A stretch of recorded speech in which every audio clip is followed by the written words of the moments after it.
அரசு அதிகாரிகளின் சம்பளம் மற்றும் ஓய்வூதிய ஆணைக்குழுவின் உத்தியோகபூர்வ பணிகள் பொது நிர்வாக, மாகாண சபைகள் மற்றும் உள்ளூராட்சி அமைச்சர் பேராசிரியர் சந்தன அபேரத்ன தலைமையில் நேற்று கொழும்பில் அமைந்துள்ள ஆணைக்குழு அலுவலகத்தில் ஆரம்பிக்கப்பட்டன. Blue ocean group of companies இலங்கையின் வளர்ச்சியோடு உங்கள் வாழ்க்கையையும் உயர்த்துகிறோம். அரசு அதிகாரிகளின் சம்பளம் மற்றும் ஓய்வூதியம் தொடர்பான தற்போதைய பிரச்சினைகளுக்கு தீர்வுகளை வழங்குதல், அரசு ஊழியர்களின் தொழில்முறை திறனை மேம்படுத்துதல், புதிய தொழில்நுட்ப மாற்றங்கள் மற்றும் உலகளாவிய போக்குகளுக்கு ஏற்ப அரச சேவை எவ்வாறு கட்டமைப்பு ரீதியாக சீரமைக்கப்பட வேண்டும் என்பது குறித்த பரிந்துரைகளை வழங்குதல் ஆகிய பொறுப்புகள் இந்த ஆணைக்குழுவிடம் ஒப்படைக்கப்பட்டுள்ளன. 2 மாத காலத்திற்கு அனைத்து தொழிற்சங்கங்கள், அமைப்புகள் மற்றும் பொதுமக்கள் தங்களின் பிரச்சினைகள் மற்றும் அவற்றுக்கான யோசனைகளை அரசு அதிகாரிகளின் சம்பளம் மற்றும் ஓய்வூதிய ஆணைக்குழுவிடம் சமர்ப்பிக்க வாய்ப்பளிக்கப்பட்டுள்ளது.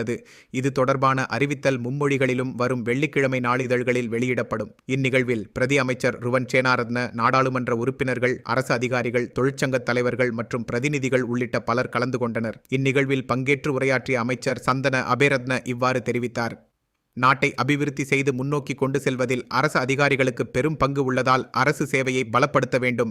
அதற்கு அரச சேவையில் உள்ள பிரச்சினைகளை தீர்ப்பது மிகவும் முக்கியமானது. அரச ஊழியர்கள் மற்றும் ஓய்வூதியதாரர்களின் சம்பள பிரச்சினைகள் குறித்து நீண்ட காலமாக ஆராயப்பட்டு வந்த போதிலும் அதற்கான விஞ்ஞான பூர்வமான வேலை திட்டம் எதுவும் இதுவரை முன்வைக்கப்படவில்லை.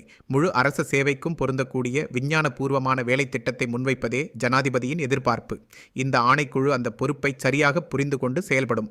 தொடர்ந்து கருத்து தெரிவித்த தொழிலாளர் பிரதி அமைச்சர் மஹிந்த ஜெயசிங்க, அரச ஊழியர்களின் சம்பள முரண்பாடுகள் குறித்து நீண்ட காலமாக ஆராயப்பட்டு வந்ததாகவும், முன்னர் இருந்த சம்பள முரண்பாட்டு ஆணைக்குழுக்களிடம்தான் தொழிற்சங்கங்களை பிரதிநிதித்துவப்படுத்தி பிரச்சினைகளையும் யோசனைகளையும் முன்வைத்த போதிலும் இதுவரை அவற்றுக்கு சரியான தீர்வுகள் கிடைக்கவில்லை எனவும் குறிப்பிட்டார். இந்த புதிய ஆணைக்குழு ஒருதலைபட்சமாக பிரச்சினைகளை தீர்ப்பதற்கு பதிலாக பிரச்சினைகளை பரந்த அளவில் பார்த்து புரிந்து கொண்டு விஞ்ஞான ரீதியில் தீர்வுகளை முன்வைக்க முடியும். சம்பள முரண்பாடுகள் தொடர்பான பிரச்சினைகளை தீர்ப்பது மட்டுமன்றி அரச ஊழியரின் தொழில்முறை திறனை உயர்த்துவதற்கான வேலை திட்டத்தை முன்வைக்கும் பொறுப்பும் இந்த ஆணைக்குழுவிற்கு ஒப்படைக்கப்பட்டுள்ளது என குறிப்பிட்டார். දිනාගන්න ලැබුණේ නැහැ. ඒ විතරක් නෙමෙයි සමහර විට එම කොමිසම් සභා නියෝජනය